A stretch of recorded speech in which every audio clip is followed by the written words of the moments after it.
Hello everyone, if you are new, my name is Marin. Welcome to what's probably going to be a very quick reading vlog. And in this vlog, as you saw, I am finally reading In My Dreams I Hold a Knife by Ashley Winstead. I did start this yesterday. I listened to a little bit more today while I was out grocery shopping, and I'm up to chapter 22, which is page 166. I'm almost halfway. So last night I'd actually read like 44% of it all yesterday. So I do have some initial thoughts. So this is paced very well. The pacing of this is what I wanted from The It Girl by Ruth Ware, which I did not like because it just drug on, like on and on and on and on. It took forever for that story to like get anywhere, and I feel like this one is doing a much better job with the pacing. So it is dual timeline, just like The It Girl was. So we are flashing back to this group of friends' college years, and then we're flashing to the present, which is 10 years past their college years. So if you're not familiar, this follows a group of 7 friends, one of whom is murdered. The supposed suspect is never charged.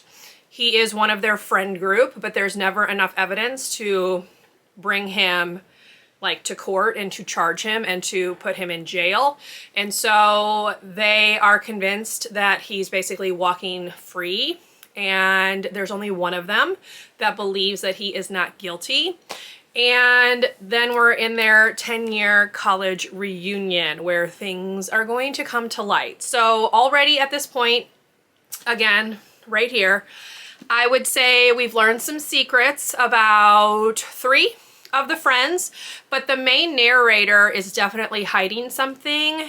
Her name is Jess, and I am not her biggest fan at all. She's got some inner monologue. She's done some things that are really off-putting, so she is difficult to like, but I am intrigued because I feel like she is an unreliable narrator. As I said, she's hiding something. We don't know what it is as the reader. Her friend group does not know what it is. So I am intrigued to see how it's all going to play out. But I am enjoying it thus far. Do I think it's the best thing ever? No, but it is very engaging. It kept me reading, which is what I want from a thriller. If it's too slow paced, in my opinion, it's not a thriller, and I need it to be a little bit more fast-paced, which this one is. So I am currently flashing back to May of their senior year in college, and then the next chapter will put me at the halfway point, which goes back to like the now timeline. So I don't know if I will get this all finished today. That was kind of my goal, but it's already 2:19. I had a lazy morning. I just got back from grocery shopping. I had to pick some things up for our 100th day of school, which is tomorrow. And then Valentine's Day is on Tuesday, so I needed to pick things up for that too. All I did was pick up some conversation hearts because they were gonna do a stacking activity, kind of like STEM/math together, which I saw on somebody's Instagram. I'll put her name right here because I cannot remember what her name is. Learning in Wonderland, I think. Anyway, I'll put it right here. I'll link it down below in case anyone out there watching this is also a teacher. You won't be seeing this vlog till after Valentine's Day, but you know, keep it in your back pocket for next year. So anyway, that's what we're gonna do in this vlog. We are going to be reading the remainder of In My Dreams I Hold a Knife, and I am really hoping that I love this one. So far, I am very much enjoying it, but I'm ready for some of their secrets to come out. So that's that. What else? I will do a tiny little book haul because I did get my book of the month books, plural, this month. I had 1 credit left, and like my billing cycle started over this month in February, so I went ahead and used those last 2 credits. I picked up The Last Tale of the Flower Bride by Roshani Chokshi. This is like a gothic fairy tale, and it sounds very much up my alley. This is her adult debut. I know it's an adult book. I think it's her adult debut. I've actually never read anything by her, but this one sounded very intriguing. That was an add-on, so it wasn't like one of the main picks. The one I picked up for the main pick is this one right here, which I believe is pronounced Mame. Mame, I think. And this is like historical contemporary. So it's like talking about her childhood. Her name is Maddie. So it kind of talks about how she grows up and then like the present time as well. So I feel like it's probably more contemporary than not, but kind of family drama, that kind of thing. Mame is M-A-M-E-H. If you can see that, she's got the pronunciation right there. So those are the 2 Book of the Month books that I went with for February. When will I read these? Absolutely no clue. But we will eventually get to them at some point. I've got a whole shelf of them up there. I have only ever read 2 of my Book of the Months because I'm terrible about it. So this year I really do want to like make a dent in the ones that I've got up on my bookshelf right there. And I'm gonna add these 2 to it as well. So that's what we have going on, y'all. I am going to finish this last chapter to get to the halfway point because it's only like 3 pages. And then I have to print the 100th day certificate that I'm giving to my students because I need to print it in color and then I can make the copies at school because it's just easier if I copy it here. And I think that's pretty much all that I have on the agenda. I would like to play some more of The Sims 4. I've kind of gotten back into playing The Sims 4. I'm trying my hand at a legacy challenge. Shout out to Lil Simsy because she's doing like a legacy challenge on her YouTube channel that I really enjoyed watching, and it's kind of wanted me to, it's inspired me, let's put it that way, to kind of get back into playing The Sims because I really hadn't played it in like a couple of years. So I would like to play a little bit more of that and do some reading. And then we'll just see what we get up to. I will say the audio of this is available on Scrib, so I have been going back and forth between the audio and the physical book because I had some laundry to put away yesterday. I ran some errands, that kind of thing, so I was listening to the audio during that time. But it does read very quickly when you're reading it physically as well. So we will see if I can get it done. If not, it will carry over into tomorrow, and I will bring you along. So I will chat with you later. Hello all, it is Monday. I'm home from work. I wanted to come on and chat briefly about In My Dreams I Hold a Knife. So I decided that I would go ahead and listen to more of it this morning as I was getting ready for work. So last night I read to chapter 37 and this morning I listened all the way through chapter 44, which is the penultimate chapter. So there is one more chapter left. I have heard that there is a twist like right at the end. So I thought it might be fun to like live vlog myself reading the last chapter. So that's what we're gonna do to close this video out. I will say, I am definitely still thinking that there is more to the story than what we've learned. As I said, I have heard that there's a twist at the end. So, you know, that kind of implies that we still don't know everything. The last chapter is fairly decently long. So we've still got the option for some things to happen. We will be back in present time. I feel like the climax of the story was very well done. I was very invested trying to figure out what was gonna happen.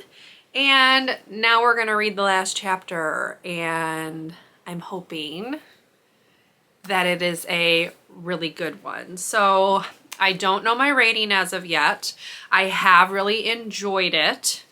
It is a psychological thriller, and this friend group that we are following reminds me a lot of the friend group from The It Girl. I've already like made that comparison before. There are some definite similarities between the two stories, and that's interesting because of course The It Girl came out last year, like, and I think so did this one, right? Is that when this one came out? Let me look at the year. No, this was 2021 and The It Girl was last year, 2022. So this one actually came out first. So just throwing that out there, not that they've copied each other, but there is a lot of similarities between the two, but I like the writing of this one much more in terms of pacing and characters and everything else. I still don't love Jessica, our main narrator.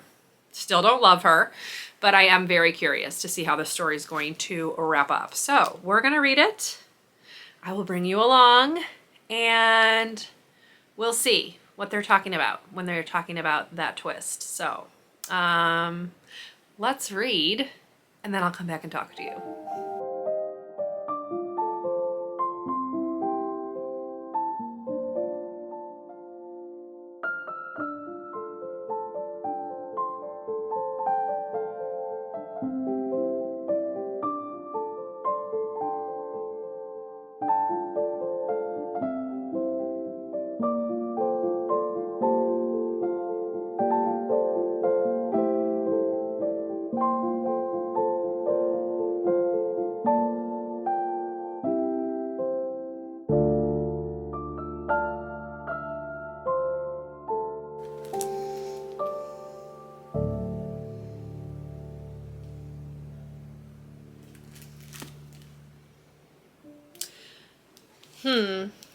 So I can see why people call it a twist, but like part of me wasn't surprised, I guess. Like,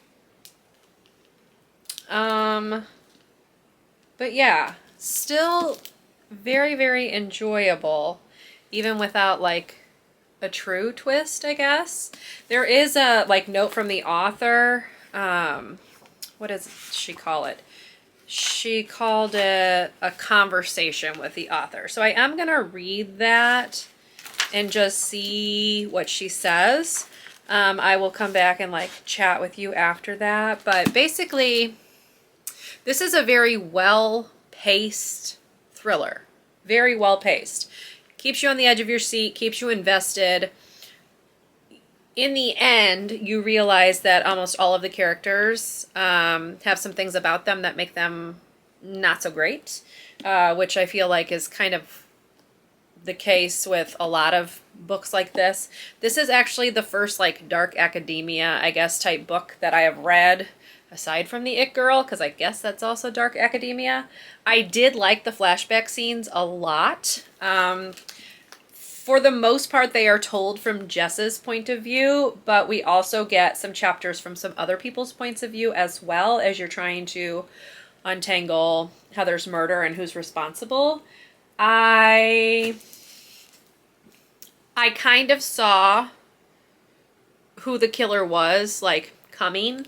So I wasn't surprised. I guess it was more the reasoning that surprised me. So definitely some twists and turns, but I did see some things coming. I think ultimately I'm going to give this one 4 stars. I don't feel like the ending wowed me as much as I was hoping it would. So perhaps knowing that like a twist was coming at the end didn't do the book any favors, but I still really enjoyed it, and I will definitely read more from this author. So I know she published a book last year, and I saw on Goodreads that she has a new one, I think, coming out this year that is like a mystery thriller as well, which kind of like has some gothic vibes. So I will definitely check those out. I did really enjoy this, but I'm not going to give it 5 stars. I don't think it was the best thing ever, although it at least held my attention and kept me engaged in the story, which does not always happen. Like, I was very eagerly turning the pages, and that doesn't happen all the time. So yeah, I also did enjoy the audio. I'll just throw that out there. One thing I noticed, because I was like reading it and listening to it, the audio adds words, phrases into the story that aren't in the book. So that kind of like threw me off a little bit. But just listening straight to the audio worked really well. So yeah, 4 stars. I'm going to read that conversation with the author and see if anything changes, but I doubt that it's going to. But like, just so if you can see, there's like questions and they're in like bold font. So I am definitely curious to see like what was asked of her and her thoughts. I feel like she was writing Jessica in a way that we were meant to like sympathize with her, and that did not happen for me personally. I still feel like she's not a great person. Like I felt that way like from the very beginning. She has a lot of trauma in her life, things that happened to her when she was younger with her family, her father in particular. She is like a massive overachiever. She wants to achieve her dad's dream because he was never able to do it himself. So that's a lot of pressure on herself, but it really turns her into a not so great person. And I don't really want to talk any more about it than that, but yeah. And so I don't have a problem with books with characters that I don't like. I just want to throw that out there. She's not why I'm giving this 4 stars. Ultimately, it's the ending, I think, that kind of maybe fell a little flat for me. So yes, 4 stars. Let me read this conversation with the author, and then we'll come back and we will wrap up this vlog. Okay, I took my hair out of my bobby pin, so it's a little crazy. But I did read that conversation with the author. So she does talk a little bit about how she wrote this story, and I found that very interesting. She kind of like gives an in-depth look of like how she mapped the story out, how she figured out each character's role in the story, I guess. So that's very interesting. I still think, so one thing that I did appreciate is that in this conversation, she is talking about how Jessica is not necessarily the greatest person. So it is nice to know that like she knows that, because again, I feel like as you're reading, you're meant to kind of sympathize a little bit with like what she's going through. But she has a line, somebody asked her like if she could shield one character from the secrets and horror of the story, who would it be? And then she mentions at the end, everyone else either bought their trouble or needed a wake-up call. So I am glad to see that she was aware of that, because I concur with her. So yeah, I enjoyed this. As I said, I will be reading more from her. I know she's written some romance as well, at least one romance, and I think she has a new one coming out this year. So I'll check that out as well. But I did really enjoy this. So not a 5-star, but still a very, very solid book. And I'm glad I gave it a read. So this is my buzzword pick for February, because buzzword was a verb in the title. So hold is your verb. And then it also crosses off a book from my 23 and 2023. So yes, this is done. This is book number 15 for the year. So pretty darn good. Again, very enjoyable. Would recommend. It is dark, so be aware. There is no content warning in the book, but the audio did start with like a content warning. So, you know, heed that if that's something you pay particular attention to. And I appreciate that the author included it in the audio, although it's not included here, but it's probably on our website or something like that. So yeah, not too bad of a way to spend the weekend. I got a good book read. I am also listening to The 7 Husbands of Evelyn Hugo. So, you know, we are just kind of getting to some books that people have loved and that I'm a little behind on. So anyway, yes, that's the end of this vlog. I hope you enjoyed it. If you did, please leave me a thumbs up. Consider subscribing to my channel if you would like to see more from me, and I will see you in my next video. Bye, everyone.